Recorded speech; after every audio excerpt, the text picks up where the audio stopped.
Bonjour et merci de nous rejoindre sur i24 News. C'est le morning. Nous sommes ensemble pour 2 heures de direct, 2 heures d'actualité qu'on va commencer ensemble avec cette information qui nous est parvenue il y a une demi-heure aux alentours de 7h30 en Israël à Tel Aviv. Une attaque au couteau, un attentat à l'arme blanche est survenu dans un bus de Tel Aviv, donc derrière Begin. Les forces de police feraient état de 8 blessés, dont 2 dans un état grave. Maxime Pérez, vous êtes avec nous, vous êtes présent près des lieux. Est-ce qu'on en sait plus sur ce qui s'est passé à 7h30 heure israélienne?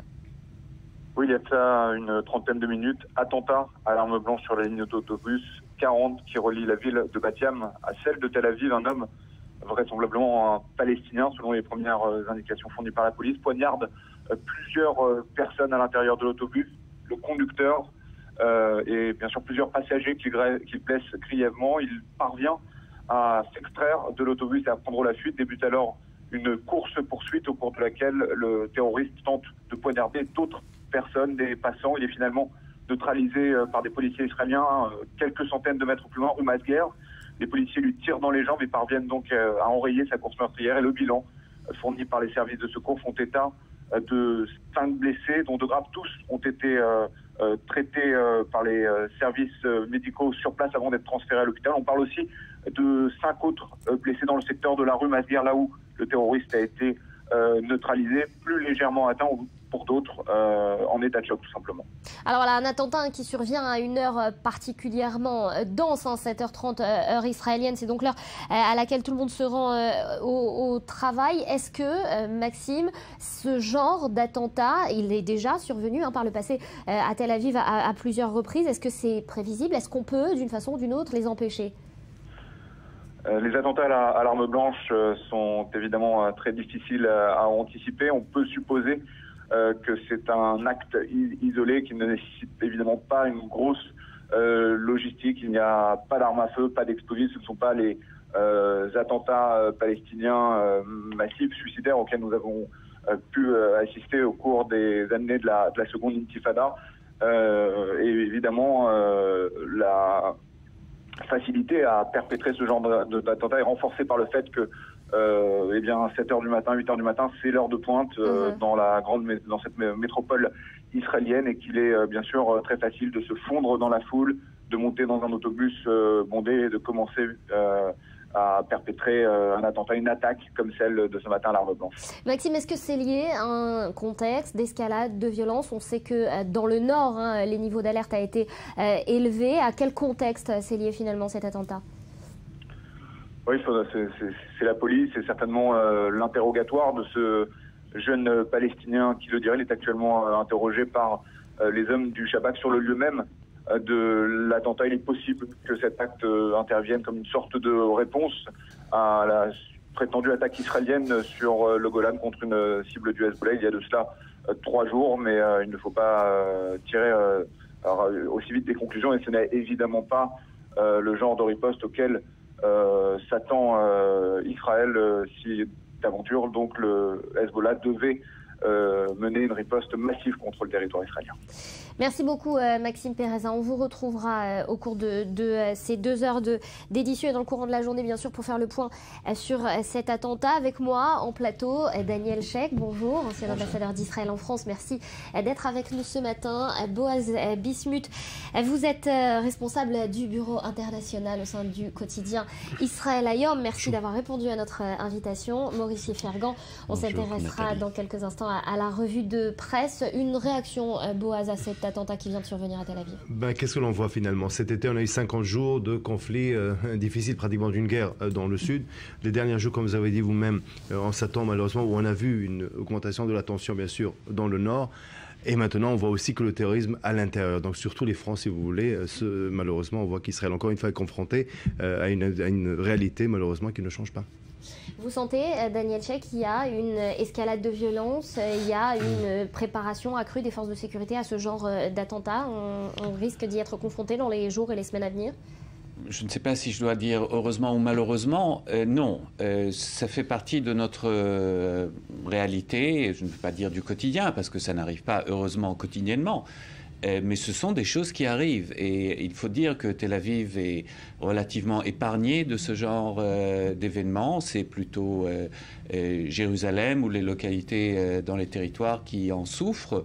Mais ces attentats isolés, essentiellement à l'arme blanche, qui, comme le correspondant l'a dit tout à l'heure, ne nécessitent aucune infrastructure terroriste complexe, ce sont des choses qui nous accompagnent dans notre quotidien, malheureusement, et qui, à mon avis, n'ont rien à voir ni avec ce qui se passe dans le Nord, ni avec ce qui s'est passé dans le Sud. Ce sont des actes isolés. Alors justement, actes isolés ou pas, est-ce qu'on peut parler de ces loups solitaires, comme on en parle à l'étranger? Finalement, c'est un réseau ou vous savez, on continue avec ce terme? Dans son discours, justement, cette nuit du président américain sur le discours sur l'état de l'Union, il parlait justement de combattre le terrorisme, du Pakistan aux rues de Paris. Il ne faut pas oublier que du Pakistan aux rues de Paris, ça passe bien sûr par Israël.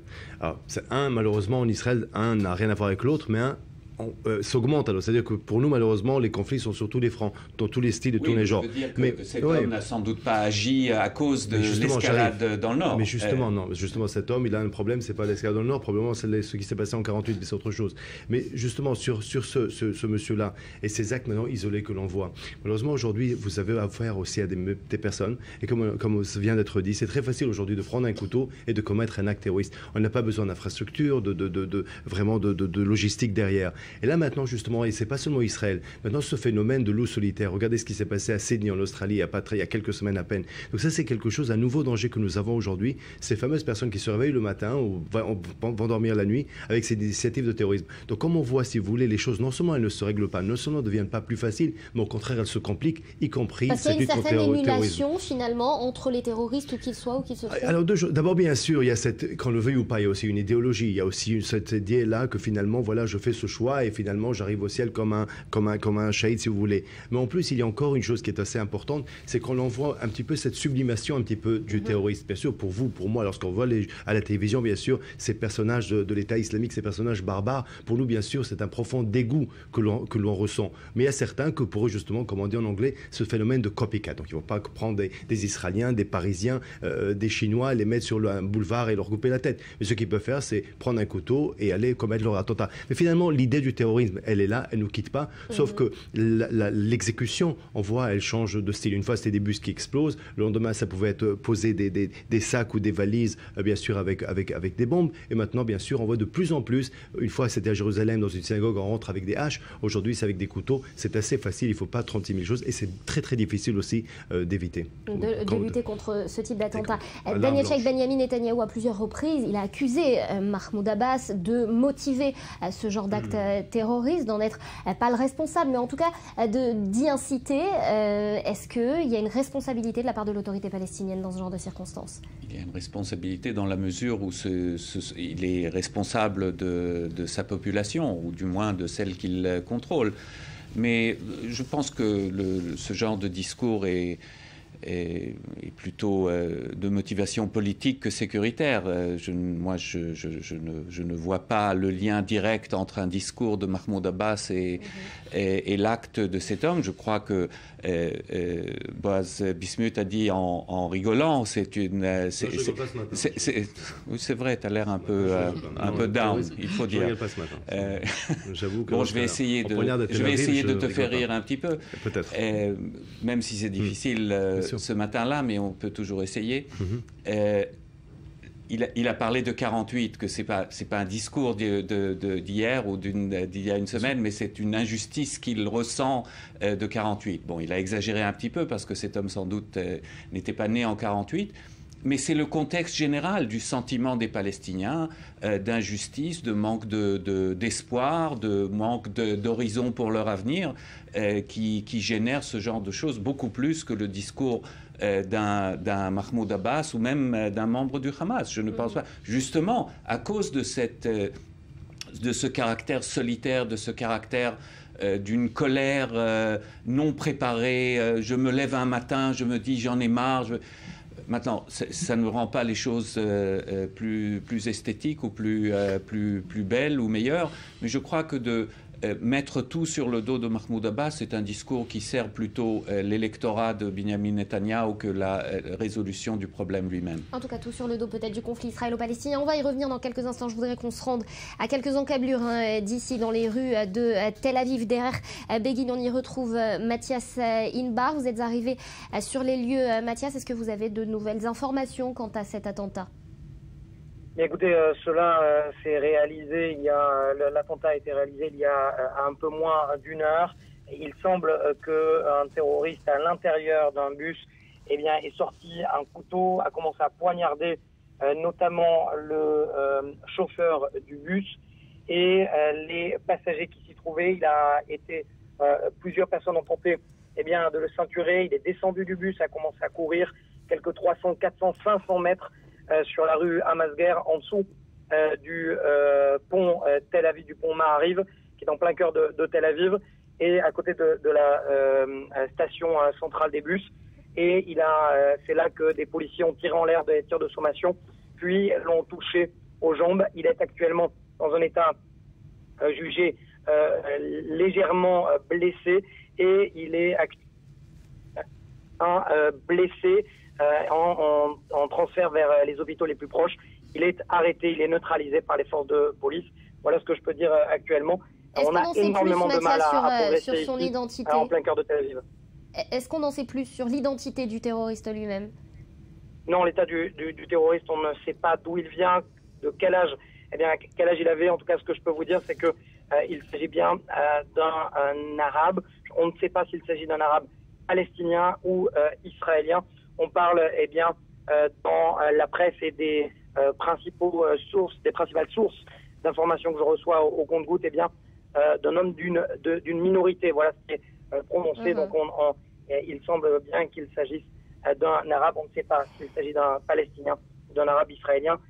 2 blessés sont jugés dans un état grave. D'autres sont, ont été transférés vers les hôpitaux les plus proches. Certains sont blessés légèrement, et ils ont été blessés lorsque le terroriste s'est enfui et il a il a poignardé toutes les personnes qu'il a rencontrées au cours de sa fuite, quelques 500 mètres après avoir poignardé de sang-froid le chauffeur du bus de la ligne 40 au cœur de Tel Aviv. Mathias, on voit la police installer un cordon de sécurité autour de la zone. Quelles sont les recommandations des forces de sécurité israéliennes par rapport à la population? On sait que c'est l'heure de pointe, c'est en ce moment à Tel Aviv. Écoutez, comme moi, nous nous trouvons complètement bloqués. J'ai pu garer la voiture n'importe où, parce que je peux vous dire ici qu'il y a énormément de bouchons. Vous venez de le signaler, c'est l'heure de pointe. Énormément de forces de l'ordre. J'ai pu voir des scènes plutôt surréalistes en plein cœur de Tel Aviv, avec des inspecteurs de la police en habit civil, armes à la main et armes de guerre à la main, qui scrutent toutes les rues pour savoir s'il n'y a pas d'autres terroristes dans les lieux. Bref, c'est plutôt actuellement dans ce petit périmètre du pont Ma'ariv des scènes de tension, des scènes de chaos pour l'instant. Il faut signaler tout de même que l'incident est terminé et que le terroriste a été neutralisé. Merci beaucoup Mathias Inbar, en direct donc de Menachem Begin, Derer Begin, ce lieu où un attentat est survenu à 7h30 heure israélienne, avec manifestement 2 blessés dans un état grave. Boaz, je voudrais revenir sur cette ambiance, cette atmosphère en Israël, et cette impression finalement de la population israélienne que ce genre d'actes, on ne peut pas les empêcher. D'abord une chose, Mathias Inbar venait de parler de boucler la zone justement afin de craindre qu'il y aurait d'autres terroristes. Alors, il faut savoir une chose, que peut-être sur l'endroit maintenant, Menachem Begin, un endroit ô combien chargé, animé, surtout à cette heure-là, mais dans toutes les heures de la journée, peut-être il n'y a pas d'autres terroristes, mais le potentiel, pour répondre à votre question, le potentiel d'autres terroristes ou des personnages qui sont potentiellement des terroristes, ça existe, et vous le savez, pas seulement malheureusement à Tel Aviv aujourd'hui ou à Jérusalem.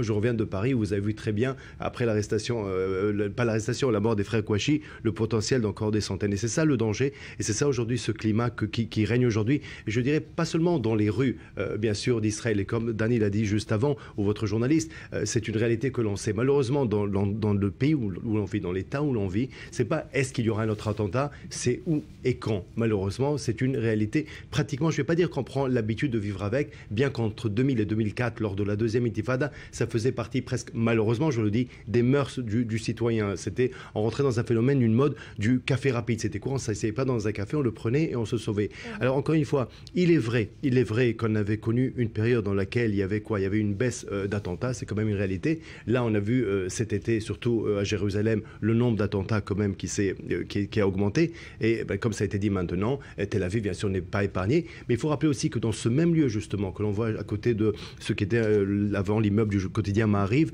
il y a une 10-15 ans, il y avait un attentat juste au même endroit, près d'un restaurant assez connu à Tel Aviv. Donc, qu'est-ce que ça crée pour la population elle-même? Je dirais que ça ne va pas créer un grand changement. C'est quelque chose que les Israéliens connaissent, vivent avec, auraient souhaité que ça soit différent, mais ça fait partie, malheureusement, encore une fois, je répète, de la réalité. Daniel Sheikh, ça fait partie du quotidien des Israéliens. C'est un traumatisme que les Israéliens ont finalement intégré? Ça fait partie de la réalité du monde entier. Ce n'est plus une particularité israélienne, d'ailleurs ça ne l'a jamais été. Il y a eu des foyers de terrorisme qui n'ont rien à voir avec le conflit israélo-arabe ou le conflit musulman, etc. Ça fait partie d'une réalité. Et je dois dire que, malheureusement, pour les pires raisons, simplement parce que nous avons énormément d'expérience, de longues années de vie sous le spectre du terrorisme, je pense que les Israéliens prennent ces choses-là avec plus de philosophie et de calme que la plupart des peuples du monde. Et que sans aucun doute, aujourd'hui, c'est la pagaille près de ce carrefour, dans une demi-heure, vous n'y verrez aucune trace. Et la vie...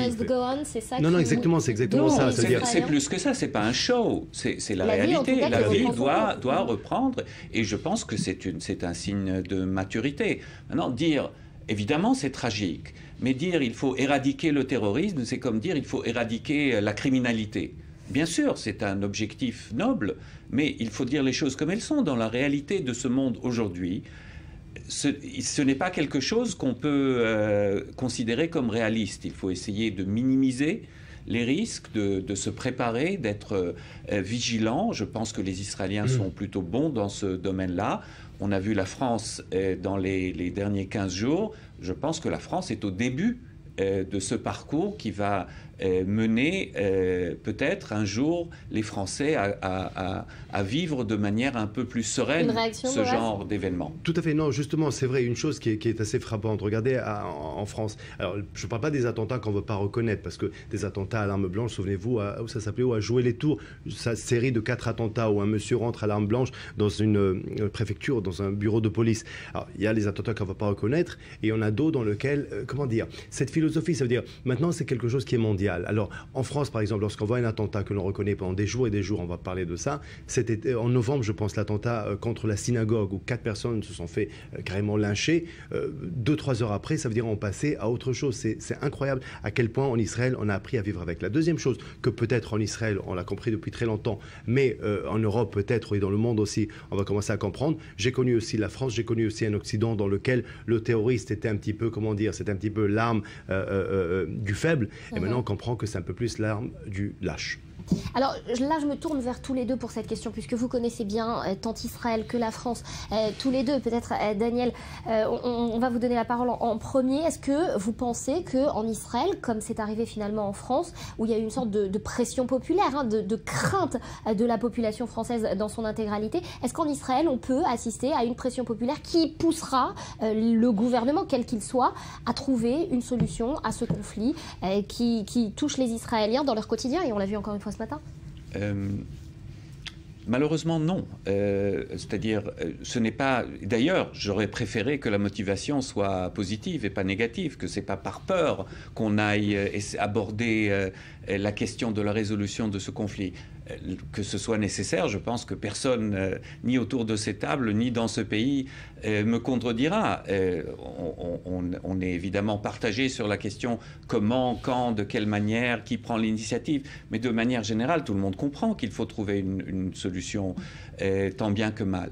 Mais comprend, oui, de la agir. Est-ce que la population israélienne va exercer une sorte de pression, le gouvernement n'aura plus le choix? Il y a une sorte de paradoxe qui règne, cette équation que vous venez de dire. S'il y a de la violence, il y aura une pression pour résoudre le conflit. Malheureusement, c'est le contraire.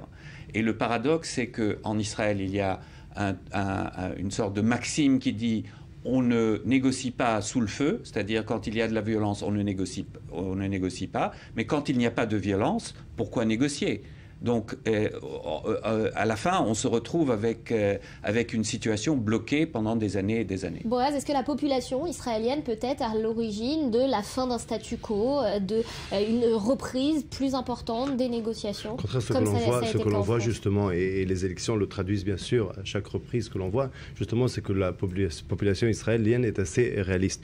Et j'explique. Moi, je pense que cette idée-là, justement, au contraire, que le dialogue, le discours, la paix, tout ce que vous voulez, doit se faire de façon positive. Il faut savoir une chose, que lorsque on fait une paix, ça veut dire qu'on était ennemis auparavant. Et justement, pour arriver à une confiance, ça met du temps. C'est pas du jour au lendemain. On l'a très bien vu lors avec les accords d'Oslo. C'est pas du jour au lendemain, c'est pas une baguette magique. Et finalement, ce qu'on a vu, et c'est ça peut-être le côté le plus frustrant pour l'opinion publique, c'est qu'on peut très bien dire, il n'y a pas de négociation, donc il y a des actes terroristes. Mais malheureusement, le passé nous a prouvé qu'il y a dialogue, il y a aussi des actes terroristes. Et c'est peut-être ça le côté le plus frustrant. Donc, dès le moment où il y a des actes terroristes, pourquoi alors céder? Parce que c'est finalement une paix, c'est un compromis. Donc, bien sûr que l'idéal serait quoi? L'idéal, c'est que les deux côtés comprennent un petit peu que ça, ce n'est pas une solution et que finalement, vivre comme ça, c'est pas la meilleure façon de vivre, bien sûr. Mais je pense encore une fois que ce genre d'attentat, et encore une fois, très très important aussi de voir d'où arrive ce terroriste. Je crois que ça va être aussi un élément clé, parce que s'il vient justement d'une ville à l'autorité palestinienne, ça serait une chose, c'est grave aussi, bien sûr, tous les deux, c'est grave.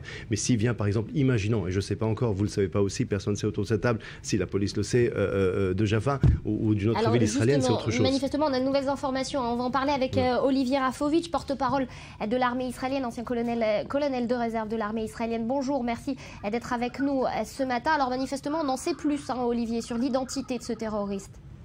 Boker Tov, écoutez, moi je n'ai pas l'information, alors je vous parle. Alors, manifestement, il s'agirait d'un Palestinien originaire de Tulkarem. Voilà pour les dernières informations dont on dispose sur ce terroriste. En tout cas, cet attentat semble être un attentat de type isolé, entre guillemets. C'est-à-dire que c'est quelqu'un qui, le matin, prend une arme et va tuer des Israéliens, en tout cas veut en tuer. Mais il y a une atmosphère depuis quelque temps qui est relativement encourageante pour ce type d'acte au sein et de l'autorité palestinienne, également du Hamas, et de manière générale également dans le secteur israélien arabe, avec des manifestations très violentes dernièrement dans le sud d'Israël.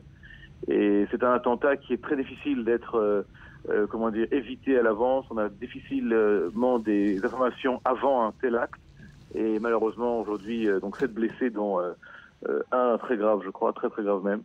Donc nous devons attendre plus de renseignements et savoir s'il était en Israël de manière illégale, semblerait, ou alors il a été envoyé un peu plus, on va dire, stratégiquement. Mais je crois qu'on a affaire ici à un cas de quelqu'un qui était ici de manière illégale et qui a ce matin décidé d'aller tuer des Juifs en Israël. Tout à fait. Alors en tout cas, il s'agit d'un nouveau traumatisme pour la population israélienne. À Tel Aviv, quelles sont les recommandations pour la population?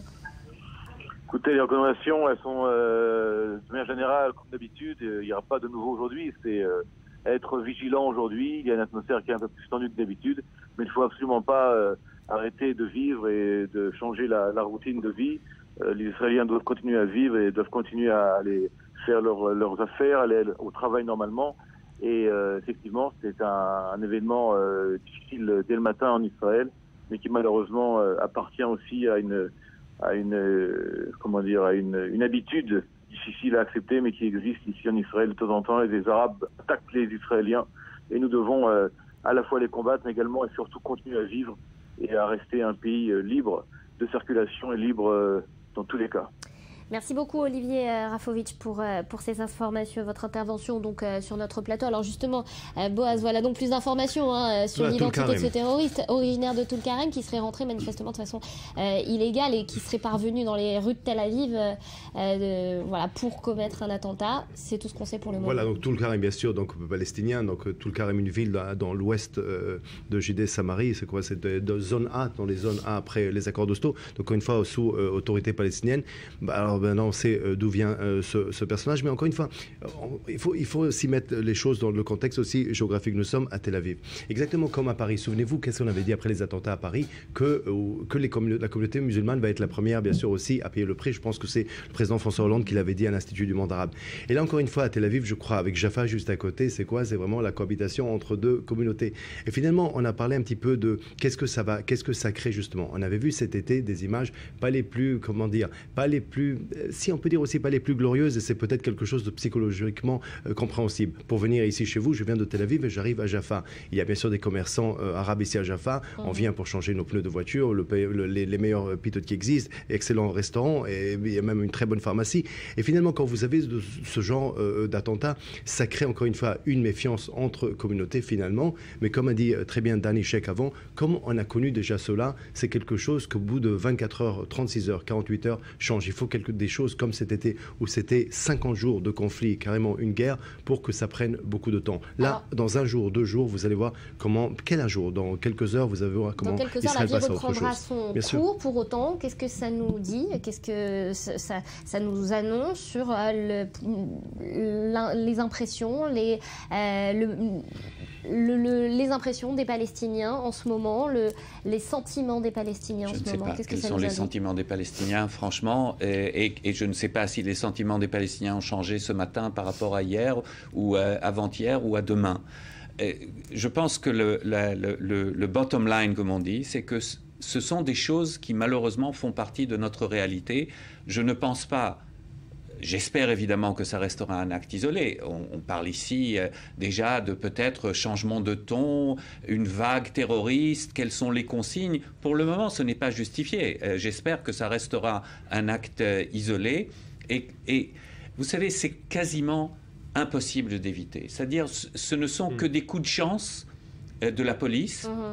Ou d'un comportement un peu bizarre d'un homme, etc., qui font... C'est ça, les renseignements, si bons soient-ils. Non, je ne suis pas d'accord, parce que là, on parle des attentats, mais justement, on ne parle pas, on ne lit pas tous les jours dans la presse, tous les attentats que vous déjouez. Et par exemple, je tiens à vous rappeler qu'il y a quelques jours à peine, lorsque quand même Djihad Mourni n'est pas un ange, pas quelqu'un qui faisait ses études pour être aide-soignant à Bordeaux, quand même ce monsieur, lorsqu'il a été liquidé, certains tout de suite ont parlé de, bien sûr, élection et peut-être dans une campagne. Non, il y a bien sûr des moyens, vous évitez cela. Mais vous avez demandé sur l'autorité palestinienne. Moi, oui, mais justement, c'est la grande différence. C'est pas Djihad Mourni quand même.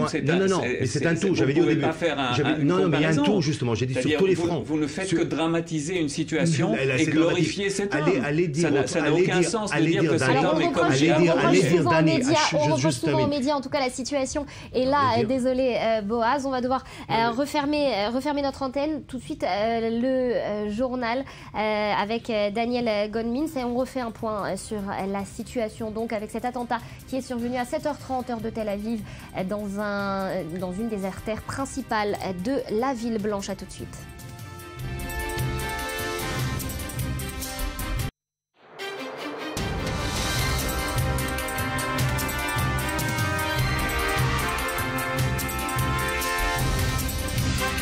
Retour sur le plateau du Morning à Tel Aviv, édition spéciale au vu donc de cet attentat survenu à 7h30 heure israélienne dans les rues de Tel Aviv. Attentat à l'arme blanche qui a blessé 16 personnes, c'est le bilan pour l'heure. 16 blessés, 6 dans un état grave, 2 d'entre eux dont le pronostic vital serait engagé. Nous sommes donc sur ce plateau avec nos invités, Daniel Sheikh, Boaz Bismuth, bonjour, merci d'être avec nous, Ali Waked, rebonjour et merci d'être en notre compagnie. On va tout de suite se rendre vers la scène où a eu lieu cet attentat, vers Derer Begin, donc à l'intérieur de Tel Aviv. Mathias, est-ce qu'on a de nouvelles informations sur ce qui s'est produit ce matin à 7h30? Eh bien écoutez, cela s'est passé aux alentours de 7h30 en plein cœur de Tel Aviv, à l'heure de pointe, ici dans la métropole israélienne. et en plein cœur de Tel Aviv, à savoir le pont Ma'ariv, qui joint le sud vers le nord du pays. Et un terroriste âgé de 20 ans, originaire de Toul-Karem désormais. On connaît son origine, originaire de Toul-Karem, dans le nord de la Cisjordanie, a poignardé plusieurs personnes dans le bus, la ligne numéro 40. Je vois toujours le bus à l'intérieur duquel se trouve la police judiciaire qui est en train d'inspecter les lieux. Toutes les rues sont désormais bloquées à partir du moment où il a poignardé le chauffeur du bus et quelques passagers à l'intérieur. Ce terroriste s'est enfui du bus et a commencé à courir en direction de la rue Amasguer qui se trouve juste à proximité du pont et poignardé toutes les personnes qu'il rencontrait au cours de sa fuite et suite à 500 mètres de fuite. Le terroriste a été neutralisé par des tirs aux jambes par des policiers qui se trouvaient sur place. Le bilan est lourd, 11 personnes blessées, 6 dans un état grave, dont 3 leur pronostic vital est engagé. Elles ont toutes été transférées vers les hôpitaux les plus proches, à savoir Ichilov et Tel HaShomer, en plein cœur de Tel Aviv. Mathias, on voyait pendant que vous parliez les images du terroriste manifestement au sol. Est-ce qu'on en sait plus sur son identité en dehors du fait qu'il vienne de Toul-Karem? Son nom n'a pas été dévoilé encore. Tout ce que l'on sait, c'est que, comme je viens de vous le dire, il est âgé de 20 ans. C'est un jeune terroriste palestinien originaire de Toul-Karem. On ne sait pas s'il était en situation régulière ou irrégulière à l'intérieur de Tel Aviv. Il faut signaler que tous les jours, des centaines de Palestiniens travaillent ici, notamment dans le bâtiment au cœur de Tel Aviv. Certains sont, disposent de permis de travail, mais pour la plupart, ils ne disposent pas de se laisser passer pour pouvoir travailler à l'intérieur de Tel Aviv. C'était d'ailleurs le cas d'un terroriste qui ne disposait pas de permis de travail à l'époque. Il y a quelques semaines, souvenez-vous, un terroriste palestinien avait poignardé à mort un soldat non loin des bureaux de I24 News. Ça s'était passé il y a quelques semaines et déjà le débat se portait sur la manière de lutter contre ces Palestiniens qui ne disposent pas de laisser de permis de travail et qui déambulent à l'intérieur de la ville de Tel Aviv. Merci Mathias, on vous retrouvera au cours de cette édition pour faire le point bien évidemment sur la situation. Ali, une réaction à cet attentat et à ce que vient de dire Mathias, manifestement situation illégale pour le terroriste. Oui, il y a au moins des centaines à chaque moment qui se trouvent à Tel Aviv, mais aussi des milliers qui se trouvent partout dans le pays. Ce matin, en venant ici au studio, je voyais les patrouilles de police fouiller dans les restos de la région pour essayer de trouver d'autres travailleurs palestiniens sans permis qui se trouvent là en Israël. C'est un problème que depuis des années, les services de sécurité israéliens, l'armée israélienne essaient de trouver une solution et apparemment, il n'y a pas une solution. Quand un Palestinien décide de faire tout pour franchir les frontières et rentrer travailler en Israël, il n'y a pas moyen de l'arrêter. Vous parlez vous aussi d'actes solitaires, de loups solitaires, puisqu'on a vu le Hamas se féliciter de cet acte qu'il qualifie d'héroïque, de particulièrement courageux. Oui, mais il faut donner l'avis à ce que récemment on voit trop de loups solitaires opérer et ça devient plus qu'un phénomène, le phénomène des loups solitaires. Moi, je ne sais pas si on peut qualifier ça de quelque chose d'organisé, mais quand il y a plusieurs loups solitaires, ça risque de dégénérer à un... je ne veux pas dire même phénomène, à une situation que les services de sécurité doivent en donner la réponse. Et on a du mal à gérer. Boaz, c'est finalement plus des loups solitaires. Entièrement d'accord. Il y a plusieurs loups. En français, je pense que vous dites, quand c'est des loups, des meutes, un groupe de loups, une meute de loups. Alors là, c'est déjà carrément une meute qui ajoute et chaque fois, on envoie cette meute, chaque fois, on voit son loup.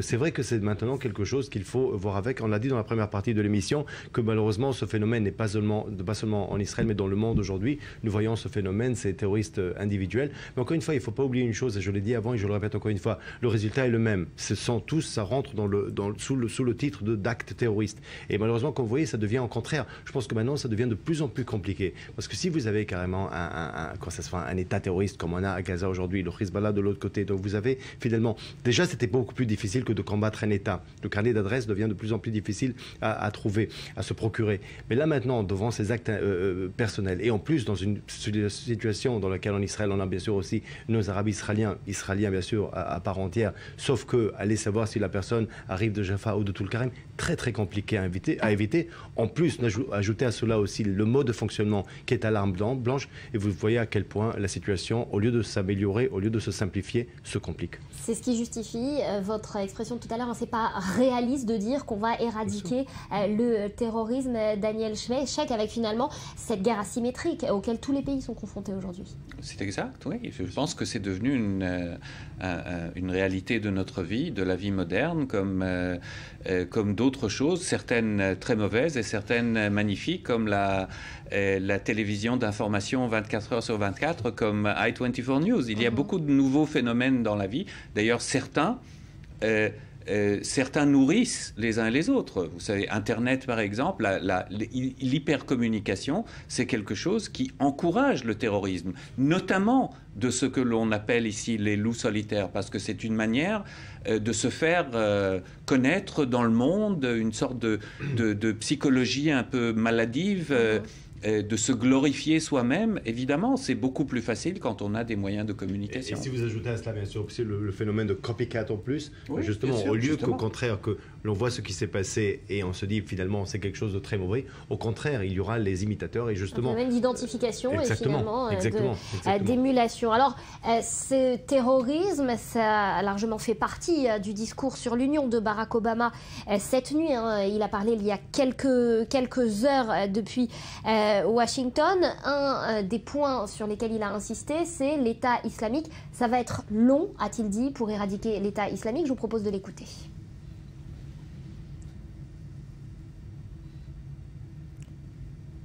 Alors on l'écoutera dans quelques instants. Barack Obama qui a ouvert son discours sur l'état de l'Union finalement sur les États-Unis qui tournent la page d'un point de vue économique, certes pas d'un point de vue du terrorisme avec ces deux guerres engagées depuis le début du siècle en Afghanistan, en Irak par les Américains. On ne tourne pas la page à ce niveau-là. Non, on ne tourne certainement pas la page, mais je pense que s'il faut donner un titre à ce discours, l'avant-dernier de son mandat, il faut dire que c'est la première fois qu'il a eu la possibilité d'ouvrir avec de bonnes nouvelles, et notamment sur les questions intérieures, sur l'économie. On dit souvent que quand un président américain parle dans son adresse à la nation essentiellement de politique étrangère, c'est que les informations sur la politique intérieure sont mauvaises. Et dans ce cas-là, il a eu l'opportunité de donner des chiffres impressionnants sur la croissance, sur la création d'emplois, le taux de chômage, etc. Et clairement, d'abord, c'est naturel, et puis pour des raisons politiques, évidemment, il en a mis une couche pour impressionner son auditoire. Il faut le dire qu'il le fait face à un Congrès, un Sénat hostile, républicain, qui ont dû quand même applaudir évidemment les chiffres, parce que les chiffres sont des chiffres. Et c'est donc qu'en deuxième lieu qu'il est arrivé aux questions de politique internationale, sur lesquelles il a, comme vous venez de le dire, il a parlé sur le combat contre le terrorisme islamique, Daesh, etc., mais aussi la question du nucléaire iranien et encore Alors on va revenir sur le nucléaire iranien, on va revenir sur ce qu'il n'a pas mentionné du conflit israélo-palestinien. En tout cas, on l'écoute sur l'État islamique. En Irak, en Syrie, le gouvernement américain, y compris notre puissance militaire, arrête les avancées de l'État islamique. Au lieu d'être entraînés dans une autre guerre au Moyen-Orient, nous menons une large coalition avec d'autres pays arabes pour détruire ce groupe terroriste. Nous soutenons aussi une position modérée en Syrie qui peut nous aider dans cet effort et aider les gens partout. Aider ceux qui s'élèvent contre l'idéologie extrémiste violente. Cet effort prendra du temps, cela nous demandera beaucoup d'attention, mais nous y arriverons. Ce soir, j'en appelle à ce congrès pour montrer au monde que nous sommes unis dans cette mission en adoptant une résolution pour autoriser l'usage de la force contre l'État islamique. Nous avons une chance de négocier un accord global qui empêchera l'arme nucléaire en Iran, qui sécurisera les États-Unis et nos alliés, y compris Israël, tout en évitant un autre conflit au Moyen-Orient. Il n'y a aucune garantie que ces négociations réussissent, mais je garde toutes les options sur la table pour empêcher l'arme nucléaire en Iran. Alors voilà, augmenter la force contre l'État islamique, ça veut dire quoi, très exactement, Ali ? Bon, je ne sais pas ce que ça veut dire, parce que les Américains parlent depuis très longtemps d'augmenter la pression sur l'État islamique, d'élargir leur coalition, d'approfondir les efforts. Et pour le moment, on ne voit pas vraiment des progrès dans ce contexte. Peut-être il faut attendre encore quelques mois, mais la réalité sur le terrain, c'est que l'État islamique, il est exactement au même point, aux mêmes endroits où il était avant que cette coalition ne soit formée, avant que les frappes de cette coalition ne soient lancées contre l'État islamique. Donc on se demande, peut-être unis, Barack Obama a parlé d'union, peut-être le monde est plus uni, mais à mon avis, il est moins déterminé de battre l'État islamique. Et un motif qui se répète tout le temps dans les discours, non pas seulement des dirigeants américains, mais d'autres dirigeants internationaux, c'est que cette campagne anti-État islamique va prendre du temps. On voit une intention très claire de la part des Américains de préparer l'opinion publique intérieure. Voilà, il l'a martelé dans son discours, Barack Obama. Ça va être long à d'éradiquer l'État islamique. Il l'a dit et il l'a répété. Lui, il a employé le mot long. D'autres dirigeants, notamment Kerry et Chuck Hagel, avant lui, parlaient de 10-15 ans cette lutte contre l'État islamique. Et on se demande si le monde est uni et si le monde est décidé à battre l'État islamique, est-ce que ça peut et ça doit vraiment prendre tellement du temps? Parce qu'à mon avis, ils sont réduits à l'aspect militaire de cette bataille, non pas au fait qu'il faut sécher l'environnement qui encourage l'État islamique. Et pour sécher l'environnement, il faut toucher à des régimes qui font partie de cette coalition aussi. Boaz, circonscrire finalement l'État islamique aux quartiers dans lesquels il se trouve pour l'instant, c'était l'un des objectifs, mais pas forcément affiché de façon très claire non plus par la coalition internationale. C'est ça finalement le problème, ces objectifs peu marqués de cette coalition? Je veux dire, déjà pour la coalition, c'est un joli succès des États-Unis. Je crois 62 États, c'est quand même quelque chose d'important. En plus, dans cette coalition, des États de la Ligue arabe, très important. Bien sûr, même une héroïne, cette fameuse pilote des Émirats arabes unis, très bien. Il y a en plus un symbole et en plus une image. Sauf que les guerres, vous le savez, tout le monde le sait aujourd'hui très bien, les guerres, vous ne les gagnez pas avec des bombardements, avec des avions, vous les gagnez de façon terrestre. Et c'est une guerre terrestre que le président Obama ne veut pas, ça c'est clair. Maintenant, les forces qui sont censées combattre cette force de l'État islamique, n'est pas encore prête et elle met du temps en plus. Et ceux qui étaient censés être les alliés des États-Unis, on a très bien compris que dans ce conflit, dans ce qui se passe aujourd'hui en Syrie, en Irak, c'est très très difficile. Il faut une loupe pour trouver quelques gentils dans ce conflit. Donc voilà, difficile d'avoir des alliés. Pour revenir au discours lui-même, il est vrai qu'il a mis l'accent bien sûr sur l'aspect intérieur, sur les résultats, sur les chiffres. Sauf que le président Obama sait très très bien que c'est pas le Messie de 2008. Et en plus, si on a parlé d'une certaine, une certaine réussite, une certaine fascination de certains chiffres, parce que surtout si l'on compare à l'Europe au niveau de la croissance, etc. Alors on voit très bien que justement l'Amérique est assez désabusée et même son camp démocrate ne voulait pas l'avoir. Je parle bien sûr des midterm elections, mais je dirais une chose, sur le plan intérieur, peut-être il va réussir à terminer quand même avec un certain sursaut. Sur la politique extérieure, c'est pas moi qui le dis, c'est Martin Indyk lui-même qui le dit, beaucoup d'échecs cuisants. Heureusement qu'il y a le Cuba et ses cigares pour sauver un peu la face. Il y a Cuba et puis il y a le dossier iranien. Daniel Sheikh, avec cette phrase de Barack Obama cette nuit, toutes les options demeurent sur la table. Oui, c'est une phrase qu'il répète depuis toujours. Il faut dire que tous les présidents américains ont toujours répété et je pense que c'est une bonne chose qu'il le fasse. Ça montre un échec ? Non, on ne peut pas dire que ça montre un échec pour le moment, mais c'est clairement le sujet sur lequel il a le plus de confrontation avec son auditoire, qui est le Congrès, qui, lui, veut voter des sanctions supplémentaires. Il a plus ou moins annoncé qu'il va poser un veto. Et donc là, il y aura un conflit. Mais pour réconforter un peu ses adversaires, dans ce jeu dans lequel tout le monde gagne, parce que les membres du Congrès républicain vont faire voter des sanctions, donc c'est très populaire à leurs yeux, et le président va de toutes les façons ne pas les appliquer. Donc tout le monde trouve son compte. Mais il a voulu quand même dire, ne vous inquiétez pas, si jamais la marche de la diplomatie ne fonctionnait pas, toutes les options sont sur la table. Merci beaucoup à vous trois d'avoir été avec nous. Je vous rappelle l'information de cette matinée. Ce sont ces 16 blessés, 6 dans un état grave, 2 manifestement dont le pronostic vital est engagé dans un attentat qui est survenu aux alentours de 7h30 ce matin sur l'une des artères principales de Tel Aviv. Attentat à l'arme blanche. Le terroriste qui est originaire de Tulkarem a été appréhendé par les autorités. Le point à suivre avec un nouveau journal dans quelques instants. À tout de suite.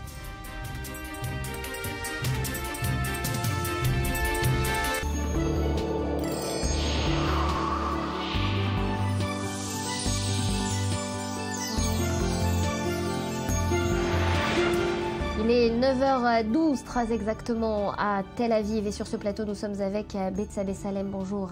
Betsabé et Miri Maman. Bonjour. Merci d'être avec nous ce matin. Juste avant de passer à vos chroniques respectives, on fait le point sur la situation à Tel Aviv. Un attentat à 7h30 a eu lieu dans l'une des artères principales de la ville, au centre de Tel Aviv. 16 blessés, 6 dans un état grave, 2 manifestement dont le pronostic vital serait engagé. Un bilan qui évolue bien évidemment chaque minute. Mathias Inbar, nous vous rejoignons. Vous êtes sur place là où cet attentat a eu lieu ce matin. Est-ce qu'on en sait plus ?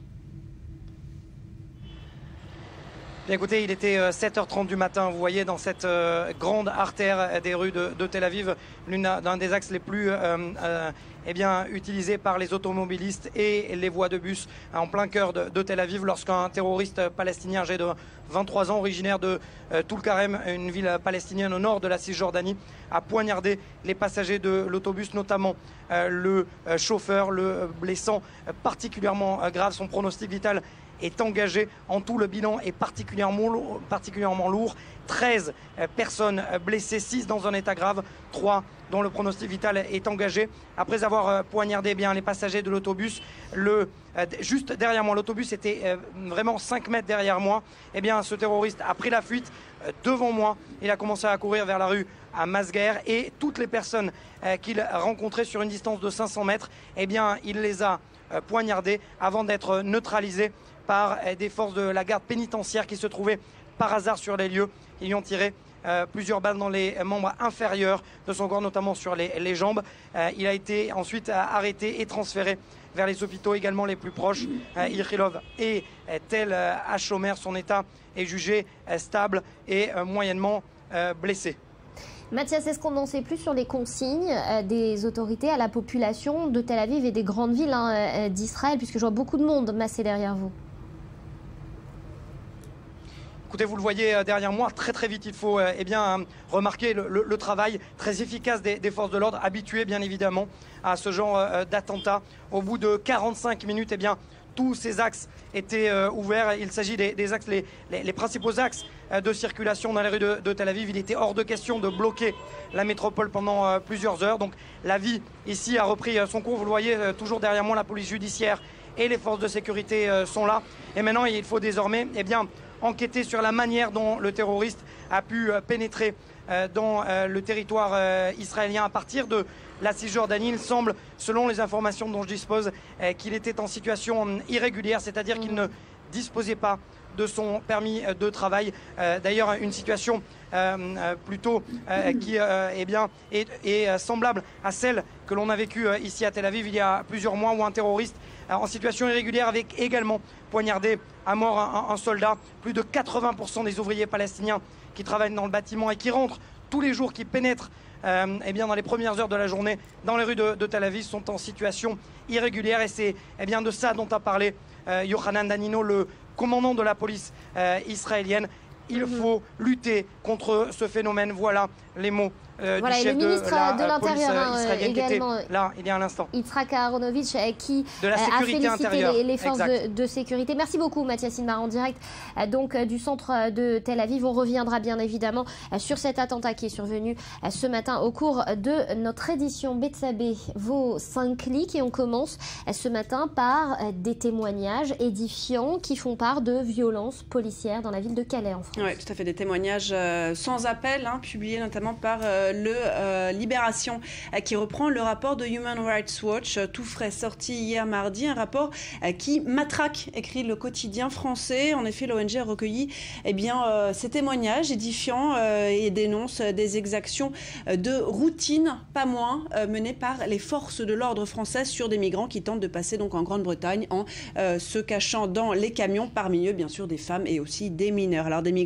qui sont, on le rappelle déjà, vulnérables, qui sont souvent sans abri, bloqués à la frontière calaisienne. Et parmi ces témoignages que Human Rights Watch a recueillis, par exemple Rosa, 25 ans, érythréenne, quand les policiers l'ont trouvée dans le camion, elle leur a demandé de l'aider en fait. Alors elle raconte: ils m'ont battue, je me suis effondrée devant le camion.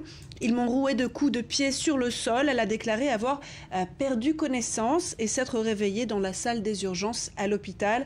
Beaucoup de témoignages en étaient aussi qui racontent des attaques au gaz lacrymogène. Les policiers vous aspergent comme si vous étiez un insecte. C'est ce qu'a raconté un Soudanais de 26 ans. Alors voilà, pour le point sur la situation, Betsabé, je vais à présent me tourner vers Jean-Marie Fardeau, un directeur de Human Rights Watch en France. Bonjour, merci d'accepter ce matin de répondre à nos questions. Alors, une réaction peut-être pour commencer. Le préfet du Pas-de-Calais, Denis Robin, qui a dénoncé sur France Info, c'était hier, des témoignages pas circonstanciés, des témoignages également anonymes. Qu'est-ce que vous lui répondez ? Nous répondons que les témoignages que nous avons recueillis sont extrêmement solides, ils sont très concordants, ils ont été pris de manière indépendante les uns des autres. Notre collègue qui a fait cette enquête parle l'anglais, l'arabe, le français, elle a parlé avec les gens dans leur langue la plus familière, et donc nous sommes certains que ces gens n'ont pas raconté d'histoire, parce on a bien fait la différence entre des violences policières excessives et des violences qui peuvent avoir lieu malheureusement aussi entre migrants, pour des compétitions sur des territoires ou sur l'accès à certains services. Donc on est très sûr de nous, et d'ailleurs le ministre de l'Intérieur, dans son communiqué, ne nie pas l'existence de possibles violences. Il demande simplement que Human Rights Watch lance des procédures et utilise les recours qui sont à notre disposition pour faire cesser par le droit et par la justice. Alors justement, vous parlez de recours. Il y a une législation nationale, il y a une législation européenne également. Est-ce qu'elle est appliquée ? Bien, il n'est pas possible de faire de recours sans l'assentiment des migrants eux-mêmes. Or, ceux-ci, et on peut bien le comprendre, refusent de porter plainte, de se faire connaître de la police. Ils ont peur de la police, ils ont peur des autorités. Ils sont très mal accueillis en France. Ils vivent dans des conditions déplorables à Calais, dans la boue, dans le vent, dans la pluie. Et ces gens-là n'ont aucune envie de s'exposer davantage auprès des forces de l'ordre françaises. Et donc, ils préfèrent rester discrets en attendant leur principal espoir, qui est de passer en Grande-Bretagne. Et donc, ces gens-là ne veulent pas porter plainte, et donc nous ne pourrons pas le faire contre leur gré. Mais c'est pas pour autant que pour nous, les autorités françaises doivent prendre très au sérieux nos témoignages, nos recommandations. Et d'ailleurs, je pense qu'ils vont le faire parce que ils savent bien que pour leur réputation et l'image de la police française, ce n'est pas bon du tout. Merci beaucoup, Jean-Marie Fardeau, pour ces explications. Donc, Betsabé, on continue avec la France, mais cette fois avec un nouveau héros en France. Oui, on parle de Lassana Bathily, malien de 24 ans, musulman pratiquant, qui a caché un groupe de clients juifs dans l'hyper-cachère de la porte de Vincennes, dans lequel il est maganisé un héros. Enfin, français, titre Le Parisien, puisqu'il a été naturalisé hier au ministère de l'Intérieur pour acte de bravoure. Il a reçu des mains même du chef du gouvernement, Manuel Valls, un passeport, mais aussi une médaille et une lettre signée du chef de l'État. Et au Mali aussi, on salue son courage, puisque le président malien a déclaré avec Koulibaly: notre drapeau était tombé, vous l'avez relevé. Voilà, alors il fait bon s'appeler Lassana Bathily, en revanche il fait pas bon s'appeler Kouachi. Non, c'est devenu l'enfer pour les homonymes de Kouachi et Koulibaly, nous dit le Figaro. Pourquoi ? Puisque ces nombreuses familles qui portent le même nom, et oui, eh bien, sont devenues prisonnières de ce nom, avec des insultes, des appels en plein milieu de la nuit, des enfants traités de terroristes à l'école et même des menaces de mort, avec pour résultat que beaucoup de ces personnes souhaitent peut-être changer de nom. En tout cas, c'est ce qu'elles envisagent. Alors on reste à Paris avec la Mairie qui poursuit Fox News. Exactement. Alors on rappelle que l'un des soi-disant experts de la chaîne Fox News avait évoqué le 10 janvier dernier, donc quelques jours après les attentats de Paris, des zones interdites aux non-musulmans. Nathalie, alors il y a eu des excuses publiques pour cette bourde, mais ça n'a pas suffi. Comme Maître News dit en avoir reçu confirmation, eh bien, la maire de Paris, donc Anne Hidalgo, va porter plainte au nom de la ville contre la chaîne américaine ultra-conservatrice, puisqu'elle dénonce des informations non seulement mensongères, mais qui en plus nuisent à l'image de Paris. On rappelle que Nolan Peterson, quand même le dit expert, avait même montré une carte avec ces soi-disant no-go zones, des zones de non-droit interdites aux musulmans, avec par exemple dans la porte Saint-Denis, la Goutte d'Or ou encore la porte de Clignancourt. Le journaliste avait même comparé Paris à Bagdad. Ben voilà, il n'en faut pas plus. On quitte la France un instant, Betsabé, puisque ce n'est pas le seul pays touché par le terrorisme, avec cette nouvelle menace brandie par l'organisation de l'État islamique, Daesh, qui menace le Japon. Le Japon, à présent, Daesh a annoncé qu'il exécuterait 2 otages japonais enlevés en Syrie si Tokyo ne lui versait pas une rançon de 200 millions de dollars, pas moins, et dans les 72 heures. Alors la menace, une vidéo, une fois de plus, de Japonais en tunique orange, une fois de plus, et une fois de plus, cette voix avec un accent anglais qui laisse penser à Jihadi John, donc le surnom donné par les Britanniques au bourreau de James Foley et d'autres otages exécutés. Alors pourquoi 200 millions de dollars? Et je finirai là-dessus. En fait, c'est l'exacte somme que le Premier ministre japonais Shinzo Abe venait de promettre la veille à l'Irak et au Liban pour soutenir l'effort antiterroriste. Eh bien, le Japon a pour l'heure confirmé que ces 200 millions de dollars seraient destinés à l'aide humanitaire dans la région. Voilà, il ne se laisse pas faire. Donc à suivre. Merci beaucoup, Betsabé. On va continuer à parler de ce thème, ces attentats à Paris, Myri. Plusieurs perquisitions, des arrestations, des interrogatoires qui ont été menés en France, mais pas seulement, puisqu'on en a vu en Belgique également. Oui, alors on apprend ce matin dans la presse belge qu'une opération d'envergure à Comines, c'est dans l'ouest de la Belgique, a été menée cette nuit, en tout cas très tard dans la soirée. Selon la presse belge, 33 habitations d'une même rue ont été évacuées. Alors il s'agirait d'une opération pour cerner la maison d'une djihadiste. On n'en sait évidemment pas beaucoup plus, à part que des témoins affirment que de nombreuses forces de police encerclaient le quartier et ont bouclé le quartier. Le parquet belge promet de donner plus d'informations dans la matinée évidemment. On suivra cela de près. Alors en Belgique, vous le savez, Nathalie, jeudi dernier, 13 djihadistes ont été arrêtés au cours d'une énorme opération policière à Verviers qui craignait, ils étaient sur le point de perpétrer un attentat et l'enquête a mené en fait jusqu'aux Pays-Bas, sachez-le, et où un jeune homme de 18 ans est actuellement recherché. Je vous propose tout de suite d'écouter le procureur néerlandais. Nous avons perquisitionné la maison d'un individu à Utrecht.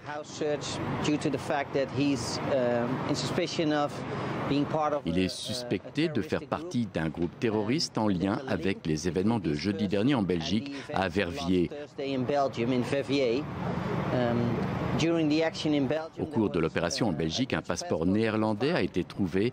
Il s'agit du passeport du suspect chez qui nous avons perquisitionné. Nous ne savons pas où est le suspect aujourd'hui. Il a disparu il y a 5 mois. En septembre dernier, ses parents ont déclaré sa disparition à la police et nous n'avons pas d'indices sur sa localisation. Voilà, donc c'est un homme qui est recherché, qui aurait des liens avec ce réseau terroriste démantelé en Belgique. Vous voyez, les choses vont très très vite en Belgique. Alors cette traque qui a lieu en Belgique, on l'a vu, ça s'étend même aux Pays-Bas, mais en France également.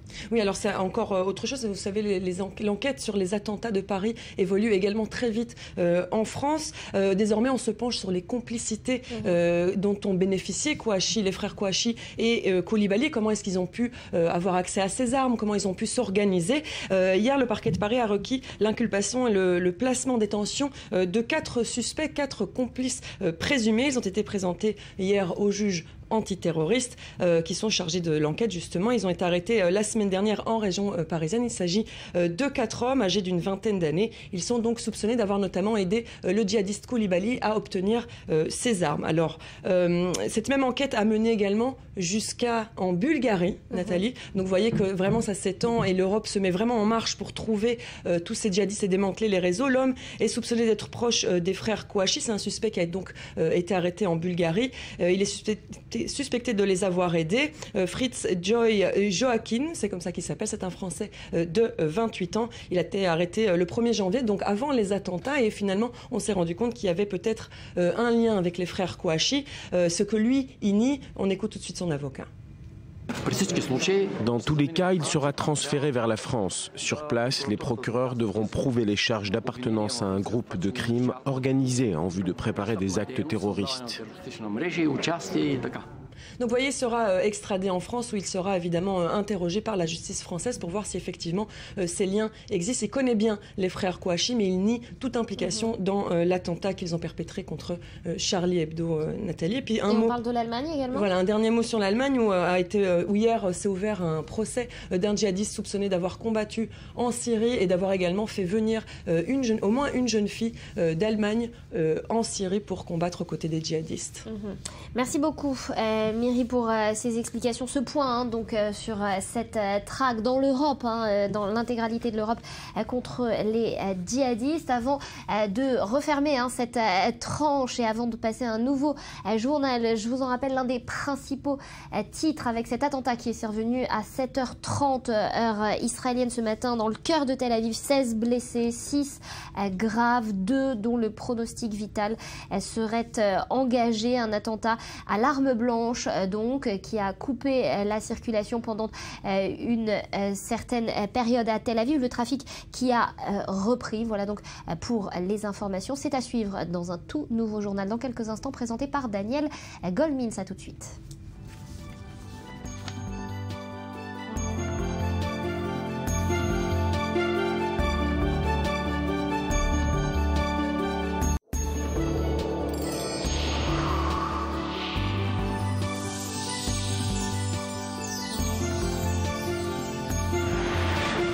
Retour sur le plateau du Morning, merci de nous être fidèles. On va faire le point sur la situation puisque vous le savez maintenant à 7h30 ce matin, heure israélienne, un attentat est survenu à Tel Aviv dans l'une des artères principales de la ville blanche. Un attentat à l'arme blanche blessant 13 personnes. On va tout de suite se rendre sur place, y rejoindre notre envoyé sur place, Mathias Inbar. Mathias, rebonjour. Alors est-ce qu'on en sait plus sur la situation à l'heure actuelle ?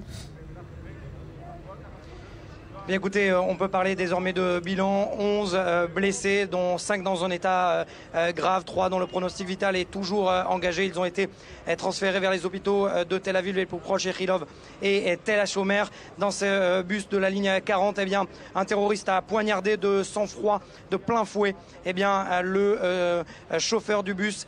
Celui-ci s'est battu contre le terroriste avant que ce dernier ne prenne la fuite, court sur une distance de 500 mètres et au cours de laquelle cette fuite a poignardé plusieurs personnes.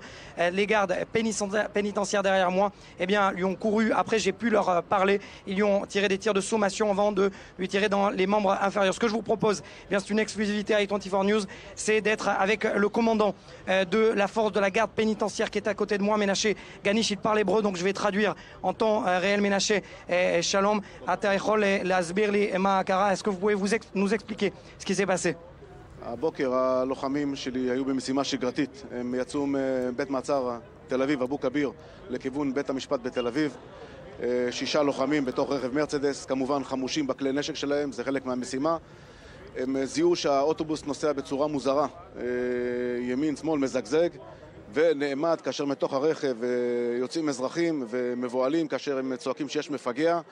הם כמובן הזדוודו עם הנשקים שלהם ושמו לב, קלטו שיש מפגע שמחזיק בידו Oui, alors le commandant de la garde pénitentiaire nous explique ce qui s'est passé vers 7h30. Un convoi de la garde pénitentiaire est en direction du tribunal de Tel Aviv. Ils ont vu le bus partir à droite et à gauche, s'arrêter en plein milieu d'un carrefour. Ensuite, plusieurs dizaines de personnes descendent du bus complètement affolées. Ces gardes pénitentiaires étaient déjà armés. Ils ont vu et ils ont compris qu'il s'agissait d'un attentat. Ils sont descendus, ont poursuivi le terroriste et ont réalisé cette neutralisation. À partir de ce moment-là, je vais poser la question, que s'est-il passé avec ce terroriste Makara Imam Mechabel? הם קלטו שזיהו את המפגע עם מחזיר חפץ חד בידו, כאשר גם בהימלטות שלו הוא פוגע בעוד אזרחית. הם מבצעים מרדף אחריו, דולקים אחריו, 4 לוחמים, מפקד צוות שלהם, מבצעים ירי באוויר וגם ירי על מנת לנטרל אותו בכיוון הרגליים, מצליחים לפגוע ברגליו וגם כמובן עוסקים אותו באזיקים, מן הסתם זה חלק מהציוד שהם נוסעים איתם למשימה השוטפת שלהם, ובעצם המתינו לכוחות הביטחון, למשטרת ישראל, שיבואו וישלימו את המשימה, ופה יישר כוח ללוחמים. Merci beaucoup, Toda Rabba. Menashe Ganish, je traduis donc ce qu'il vient de dire, à savoir ce parcours de 500 mètres au cours duquel il court les quatre gardes pénitentiaires, armes à la main. Il tire en l'air, puis neutralise le terroriste et il félicite ces policiers pour cette mission particulièrement rapide. Il faut tout de même signaler que si le terroriste avait continué sa fuite, il aurait vraisemblablement poignardé d'autres personnes dans ces rues de Tel Aviv. Ce sont des rues bondées à cette heure-ci, à 7h35 du matin en plein cœur de Tel Aviv. Et donc voilà ce que nous disait le commandant de la garde pénitentiaire Menashe Ganish.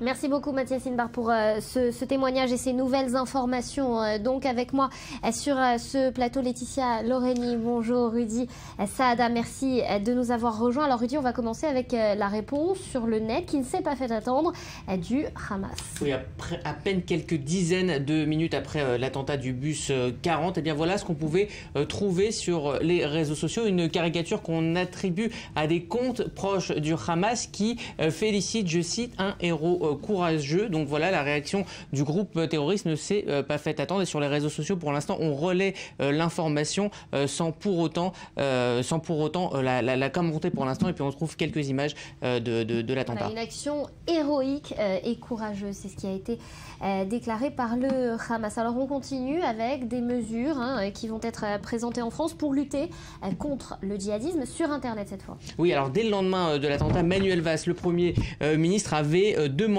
clairement à son ministre Bernard Cazeneuve d'apporter dans les 8 jours une série de propositions pour lutter contre le djihadisme sur Internet. Alors avec ces attentats, évidemment, la responsabilité d'Internet dans l'embrigadement des jeunes dans le djihadisme a clairement été pointée du doigt dès le début. Alors des mesures vont donc être présentées aujourd'hui au Conseil des ministres en France, et hier, le ministre de l'Intérieur français participait au Forum international de la cybersécurité. Ça se passait à Lille. Alors plusieurs points sont à retenir de son intervention. Déjà, la loi existante va, elle, bel et bien être appliquée et c'est ce qui va se passer. Alors on dénombrait en une semaine plus d'une cinquantaine d'enquêtes ouvertes pour apologie du terrorisme sur Internet, et une autre loi qui existe déjà va vraiment être mise en œuvre.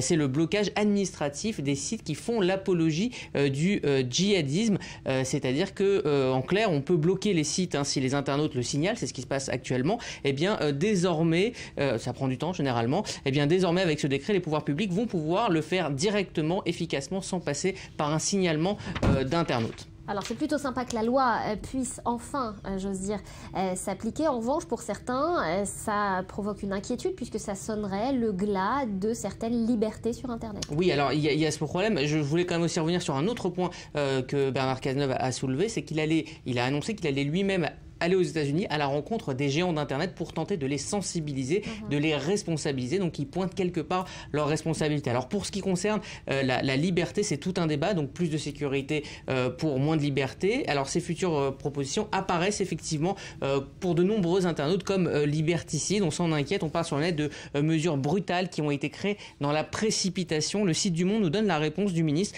pour qui ces mesures ne sont pas là pour faire d'Internet soit moins un espace de liberté, mais l'éthique et la responsabilité doit s'appliquer dans cet espace de liberté. Fin de citation. Et donc aujourd'hui, on attend les prochaines mesures. Et voilà, Internet et les réseaux sociaux qui ont la vie dure aujourd'hui, mais ils sont plus que jamais pointés du doigt, notamment sur un autre thème, celui de la route. Oui, un accident sur 10 sur la route est causé par l'usage du téléphone portable au volant. C'est un véritable fléau qui inquiète les autorités un petit peu partout dans le monde. Et pour faire prendre conscience au public des dangers de ce nouveau danger, l'École supérieure des arts de Saint-Luc-Tournai, c'est en Belgique, a signé cette campagne choc que vous allez voir, relayée par le site Golegtrem. Le slogan est Facebook n'a pas sa place sur la route. L'affiche existe pour Twitter et Snapchat. C'est une affiche choc qui parle d'elle-même et qui, vous l'avez compris, s'adresse à un public généralement jeune. Sachez que le risque d'accident est multiplié par 4 lorsque vous téléphonez au volant à votre voiture et que votre temps de réaction, lui, augmente de 30 à 70% quand vous avez le nez dans une conversation ou le nez dans votre téléphone portable. Donc évidemment, c'est une campagne très utile. Et voilà, concentration donc au volant. Alors, un peu de douceur à présent. On en a besoin ce matin, Rudy, avec cette lettre envoyée au chemin de fer par une petite fille. Oui, c'est une lettre mignonne, comme tout, très partagée sur les réseaux sociaux. Alors, elle est signée Ella. Ella, elle a 6 ans. C'est une jeune Britannique. Voyez la lettre. Elle écrit aux dirigeants de la... Absolument. De la Southern Railway, la compagnie de train qui dessert le sud de Londres. Alors, souvent, les trains sont en retard le soir, ce qui empêche de voir son papa avant d'aller se coucher. C'est donc pourquoi elle a écrit cette lettre partagée sur Instagram par son papa. Alors je vais vous lire un petit extrait. Cher monsieur du chemin de fer, mon papa est toujours en retard à la maison le soir et il me manque beaucoup parce que c'est toujours lui qui me borde. Cela me rend triste. S'il vous plaît, ramenez-le à la maison à temps. Papa dit que vous prenez tout son argent. C'est pour ça que je ne peux pas aller à Disneyland. Je veux vraiment aller à Disneyland. Signé Ella, 6 ans. Alors son papa a, bouleversé par la lettre et aussi par le prix de son abonnement de 5 200 € par an, a demandé aux internautes de relayer la lettre pour faire pression et en ajoutant, je cite, que je pense que la Southern devrait offrir à ma fille une compensation pour le temps qu'elle ne passe pas avec son papa. Et voilà, plein de bisous, ce sera ça la compensation, en tout cas qui sait. Peut-être que ces petites têtes changeront le monde. Allez, on termine et ça va plaire à Laetitia avec un clin d'œil aux Oscars. Oui, ce n'est que pour Laetitia, hein, évidemment, rien que pour vous, vous savez mieux que personne, le 22 février à Los Angeles, ce seront la 87e cérémonie des Oscars. Donc ça a donné l'idée à The Film Stage de détourner les affiches des films, des grands films favoris, pour leur donner un titre un peu plus honnête. Alors vous allez voir, par exemple, le Grand Budapest Hotel se transforme en The Hipster Travel Lodge, film pour hipster, hein, en gros voyage pour hipster. American Sniper qu'on va voir, lui se transforme en Army recrutement vidéo de recrutement pour l'armée. Et enfin Interstellar devient 2014, Odyssée de l'espace. Donc voilà, c'est une manière de mettre un peu plus d'honnêteté dans tous ces films qui seront présents aux Oscars. J'aime bien quand ils font ça aussi avec les titres français, quand ils transforment les titres américains en titres français. Ils l'ont fait pour les Disney aussi. Ouais, et voilà, ça fait toujours sourire. En tout cas, merci d'être passé ce matin, ça nous a fait du bien. Laetitia. Et ça me fait ma transition aussi. Ben voilà, transition toute faite. Alors, on parle d'un film qui fait débat. Ben oui, justement, la vidéo de recrutement pour l'armée American Sniper, donc de Clint Eastwood, qui est un carton plein au cinéma en ce moment aux États-Unis, 108 millions déjà de dollars rien qu'en 4 jours. C'est énorme, c'est nominé 6 fois aux Oscars. C'est un film qui fait débat puisqu'il raconte en fait l'histoire vraie de Chris Kyle, qui est un tireur d'élite reconnu comme l'un des plus grands tueurs létals de la marine américaine, notamment en Irak. Il revendique plus de 250 personnes abattues. Voilà, pardon. Il a été lui-même assassiné durant une séance de tir par un meurtrier donc présumé, dont le procès aura lieu le 11 février, un meurtrier présumé du nom de Eddie Ray Roos, qui était atteint de PTSD. Alors ça fait débat parce qu'en fait le film ne relate pas la mort de Chris Kyle, il se fonde seulement sur le livre, c'est un best-seller aux États-Unis, mais il fait de ce sniper, ce film le plus redoutable de l'histoire américaine, un véritable héros. C'est une légende comme l'Amérique les aime, mais ça crée le débat sur le patriotisme. Est-ce qu'on peut être patriotique et à la fois pacifiste, ou est-ce que ce film est véritablement, comme l'ironise dans ce titre, une vidéo de recrutement pour l'armée et pour le recrutement à l'armée. Pour le recrutement à l'armée, pour en fait l'abattage de sang-froid, puisque c'est vrai qu'il y a des scènes dans le film qui sont particulièrement choquantes, qui remettent en doute un petit peu la capacité des soldats à juger si c'est bon ou pas de tirer sur une cible. Alors voilà pour ce film qui fait débat, sorti cette semaine. Quel film vous nous conseillez? Alors là, on passe aux sorties de la semaine. Il y a quand même le choix, disons que c'est plutôt éclectique, pour tous les goûts. À ne pas manquer, Foxcatcher de Bennett Miller, qui est une histoire vraie elle aussi, qui est donc une histoire vraie tragique et fascinante. La relation improbable entre un milliardaire excentrique du nom de John Dupont, incarné par Steve Carell, dont on va parler dans quelques instants, et 2 champions de lutte. On regarde ça en images et on revient là-dessus tout de suite. Monsieur Dupont est un entraîneur visionnaire. Il souhaiterait que Foxcatcher soit désigné centre d'entraînement officiel de l'équipe olympique. C'est quoi son intérêt? À quoi tu réfléchis? On y est là. C'est tout ce qu'on a toujours espéré. Marc, tu as vécu dans l'ombre de ton frère aîné durant toute ta vie. C'est ton heure, maintenant. Je vous le promets. Je vous donnerai tout ce que je peux. J'encadre des hommes et j'apporte à l'Amérique de l'espoir. Je me suis cherché un père toute ma vie et j'en ai enfin trouvé un en John Dupont. Qu'importe. La lutte est un sport dégradant. Voilà, donc on a vu un Steve Carell absolument bluffant qui d'habitude est dans la comédie, là il y joue incroyablement bien. Les sociopathes, il est d'ailleurs nominé pour les Oscars que j'aime tellement. Autre film, changement de registre, je vous l'ai annoncé il y a quelques temps, le tout dernier film de Johnny Depp qu'on a envie de voir pour une fois, on espère... Oui, on a envie de voir si c'est un lead ou si ça... Voilà, c'est-à-dire que ça fait quand même un petit peu de temps que Johnny Depp fait des flops, et là on espère que Charlie Mordecai, dont je vais vous montrer des images, marchera au box-office et nous fera plaisir de retrouver Johnny Depp. On regarde tout de suite en image. Je suis Lord Charlie Mordecai. Respecté par tous ceux qui me connaissent. Enfin, plus ou moins. Très joli tir, monsieur. Un amateur. Je suis un marchand d'art, un aficionado. Ma femme, Johanna. Mon seul véritable amour. Je pensais voir comment les agents secrets dirigent le monde. Je crains de devoir taper du poing sur la table, darling. Voilà, moi en tout cas je suis déjà fan de la moustache. Merci beaucoup Laetitia d'avoir été avec nous. Juste avant de refermer cette édition, on va rejoindre Mathias Sinbar au centre de Tel Aviv, là où ce matin à 7h30 s'est produit un attentat. Mathias, de nouvelles informations? Bien, très rapidement, il était 7h30 lorsqu'un terroriste âgé de 23 ans, originaire de Toul-Karem en Cisjordanie, a pénétré dans un bus, poignardé le chauffeur et quelques passagers avant de prendre la fuite sur une distance de 500 mètres. Il a été ensuite neutralisé par les gardes pénitentiaires et neutralisé avec des tirs dans les membres inférieurs sur les jambes. Il a été transféré vers les hôpitaux, il a arrêté. Le bilan est particulièrement lourd ce matin dans les cœurs de Tel Aviv. 11 blessés, 6 dans un état grave, 3 dont le pronostic vital est engagé.